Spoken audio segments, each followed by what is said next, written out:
খুবই ভালো কাটিয়েছি। আর নেক্সট মানে সামনে আরো ভালো কাটাবো, মানে দেশে মানে মানে ভালো কাটাবো আর কি বলতে গেলে। এবারে নববর্ষের মূল উদ্দেশ্য হচ্ছে আপনার ঐকতন এবং হচ্ছে প্যাসিবাদের যে প্রতিবাদের জন্য ওইটাই।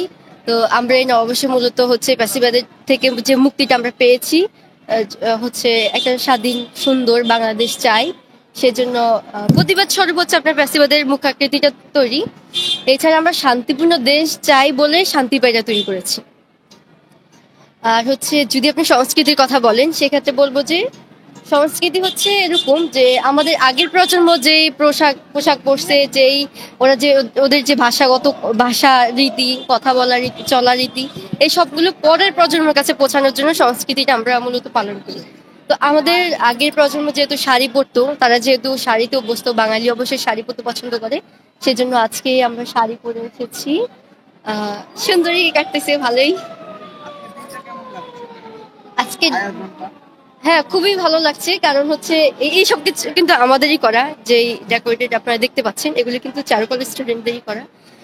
এই ছাড়া যে রাজা রানী এই সবগুলো কিন্তু আমরাই করেছি। সেজন্য যেহেতু আপনি যদি একটা কাজ করেন, সেক্ষেত্রে ওই কাজটা যখন সম্পূর্ণভাবে হবে, সেক্ষেত্রে আনন্দ বেশি পাবেন আপনি নিজে, যেহেতু আমাদের হাতে করা।